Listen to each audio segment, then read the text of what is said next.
What I specifically loved this week, finally, and we've been saying it on this show since The Voice, and going back to before The Voice, we've got to scrap all this Aboriginal flags everywhere, scrap all this welcome to country stuff, all of that rubbish has to go. It's dividing the nation. The nation voted comprehensively against it. And now, Caroline, Peter Dutton came out this week saying he will only stand in front of one flag, the Australian flag. What did you make of it, Caroline? Look, I think it's actually an incredibly smart move from Peter Dutton. He's realised, and we've seen it increasingly with the stance he took on The Voice, for people to vote no to that, to his strong stance on anti-Semitism and in support of Israel, to so many other issues, nuclear, of course, as well, that he's willing to make a real distinction this time between the Liberal Party and the Coalition and Labor, and give people a genuine alternative when they go to vote next year, rather than thinking that they're going to just, are they going for a Labor Light Party? Are they going for... Let's have a listen to what he said. Let's have a listen to what Dutton had to say.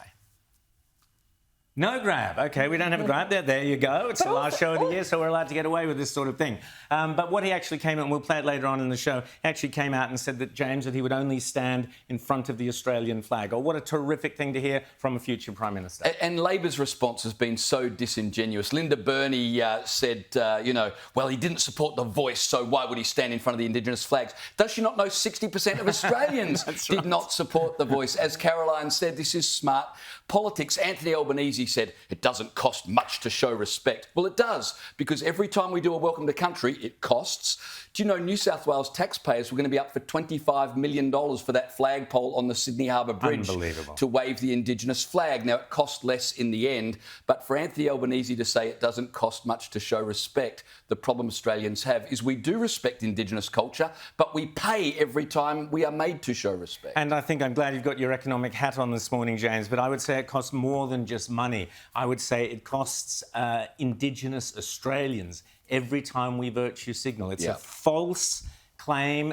So all the big businesses, Caroline, get away with going, oh, we've got a bit of dot painting stuff on our latest brand thing or whatever, or we've got a welcome to country or a sign out the front of the shop that says you're on whatever land it is. It actually costs children in remote communities where the focus should be on getting them into school, getting them educated and getting them into jobs. Instead, the businesses and corporations and councils and politicians are focused on all this symbolic garbage. Like you said, James, 25 million for that ridiculous flag on top of the bridge. All of that stuff comes at the cost of genuine integration and assimilation of those kids into the Australian way of life, Caroline, I would argue. Yeah, well, I mean, even Indigenous groups are starting to reject this. You would have seen that story in the past week where an Indigenous leader came out and said, this is way too divisive. And the problem is that people who are being paid for welcome to country ceremonies can sometimes be not from the actual group that claims to be the original owners of the land. So there's conflict there.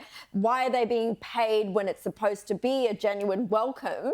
And not only that, but they've become increasingly political and just inflammatory, some of the speeches that are being made, the rants, I would call them. Well, we saw that bloke at the football, we've seen all that sort of stuff. But, James, I would say that Peter Dutton can win the election on this issue alone if he and the coalition play it smartly, get Jacinta Price out right at the front, standing next to Peter Dutton at every single opportunity and explaining to Australians. Australians love Jacinta Price. They're in love with her. They want to see, they would like to see her as the Deputy Prime Minister. I promise you that. Or as the Prime Minister. Or as the Prime Minister. That's going to come. Don't worry. That will come. There's no worries about that. But the point is that it goes to the heart of the issue of what is it to be Australian? Who are we as Australians? Are we going to be continually under the yoke of shame and guilt and we're not good enough and it's not our land and get off and all that stuff, teaching our kids, which we're teaching them in our schools, James, the kids are being taught this stuff? Or are we going to be a proud nation that loves our Indigenous component and wants to be one nation together under one flag? That's the critical question people need to ask themselves this Christmas, James. Yeah, you're absolutely right. And as Caroline said, people are over it. And I mean, in terms of building respect for Indigenous people, how many welcomes to country have you sat through, whether it's on an aeroplane or at a sporting event? No one's paying attention. Yeah. And so it doesn't build respect for Indigenous people. It builds this almost a resentment that our country is being divided. And it creates a sense of victimhood and entitlement in Indigenous people who have great opportunities if they just embrace them, and most do. But the government building this victimhood is not smart. It doesn't help anybody. And Peter Dutton is being accused of being divisive for fighting division. It's typical Labor. Yeah, this is why Jacinta Price is so good. She argues on principle. Yeah, Labor 100%. just smear and try to make smart-arsery comments.